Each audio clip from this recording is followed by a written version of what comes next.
آواز بلند فرمایا، سننے والا واقعہ ہے یہ، اے خندق کھودنے والوں، جابر کے گھر میں دعوت ہے۔ خندق کھودنے والوں، جابر کے گھر میں دعوت ہے، سب لوگ آ جاؤ۔ نبی کریم صلی اللہ علیہ وسلم نے فرمایا، میرے آنے تک ہنڈیا کو چولہے سے نہ اتارنا، نہ گوندے ہوئے آٹے کی روٹیاں پکانا جب تک میں نہ آ جاؤں۔ چنانچہ میں گھر آیا اور نبی کریم صلی اللہ علیہ وسلم بھی لوگوں کے آگے آگے تشریف لا رہے تھے۔ میں نے جلدی سے آ کر بیوی کو خبر دی۔ اس نے کہا، اللہ تیرے ساتھ ایسا ایسا سلوک کرے، میں نے کہا تھا جو کہا تھا، لیکن اب وہی ہوا جو ہونے جا رہا ہے۔ بہرحال اس نے آپ کی خدمت میں گوندا ہوا آٹا پیش کر دیا۔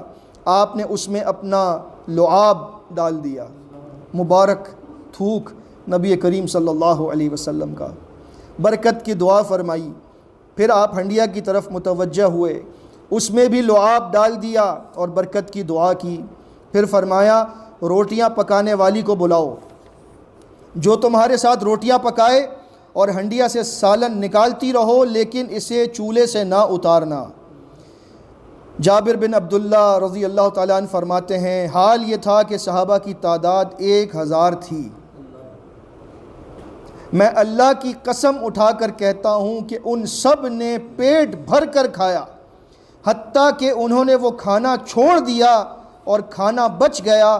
جب تمام لوگ فارغ ہو کر واپس گئے تو ہماری ہنڈیاں جو کی تو جوش مار رہی تھی، اور گوندے ہوئے آٹے سے اسی طرح روٹیاں پکائی جا رہی تھیں۔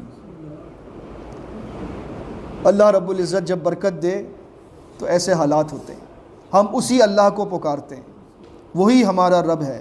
جو غزوہ احزاب میں رب تھا وہی آج بھی رب ہے، لیکن بس ہم آرام پسند ہیں، ہم جہاد سے دور ہو چکے ہیں۔ اگر آج بھی یہ امت جہاد پر آ جائے تو یقین جانیے اس سے بڑھ کر کوئی عروج حاصل کرنے والی قوم دنیا میں موجود نہیں ہے، لیکن ہم جہاد سے بہت دور ہیں۔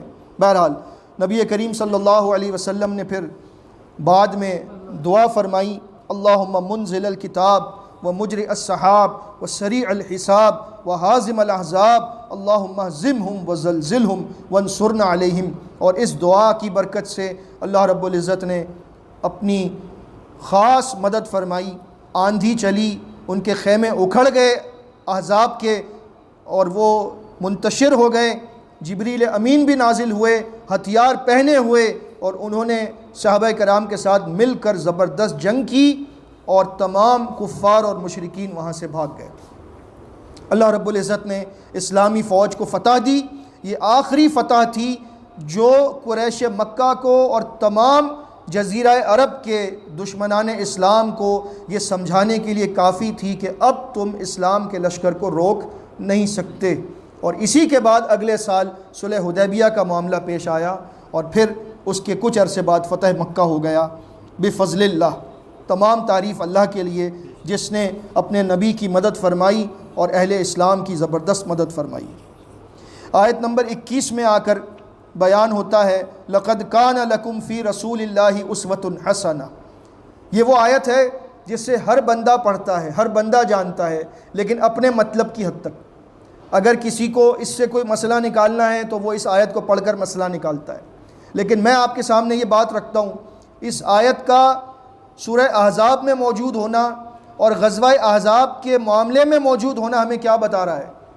یہ بتا رہا ہے کہ جیسے دیگر معاملات میں نبی کریم صلی اللہ علیہ وسلم کی زندگی بہترین نمونہ ہے، نماز کے معاملے میں نمونہ ہے، لباس کے معاملے میں نمونہ ہے، رشتہ داری نبھانے کے معاملے میں نمونہ ہے، لین دین میں نمونہ ہے، اخلاق میں نمونہ ہے، 4 شادیاں کرنے میں نمونہ ہے۔ بہت سارے لوگ جو اپنے مطلب کی کوئی چیز نکالنا چاہتے ہیں تو اس آیت کو استعمال کرتے ہیں، کریں، لیکن جس مقام پر یہ آیت آئی ہے اس کا تو خیال رکھیں۔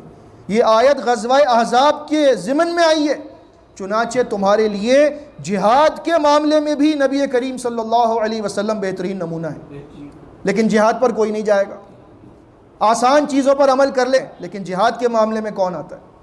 اس لیے اللہ رب العزت نے اسوہ حسنہ جہاد میں بھی بتایا ہے، اس کا خیال رکھنا چاہیے۔ اللہ رب العزت ہمیں وہ دلیری عطا فرمائے، وہ جرات مندی عطا فرمائے، اس امت کے سربراہان کو اللہ عقل سلیم عطا فرمائے، کہ جو اس وقت ہمارا حشر ہو چکا ہے اس کا حل سوائے جہاد کے کچھ بھی نہیں ہے۔ اللہ رب العزت کفار کو نیست و نابود کرے، ہمارے ہاتھوں سے کرے، کیونکہ اللہ تعالیٰ اسی طرح اب ان کو نیست و نابود کرے گا۔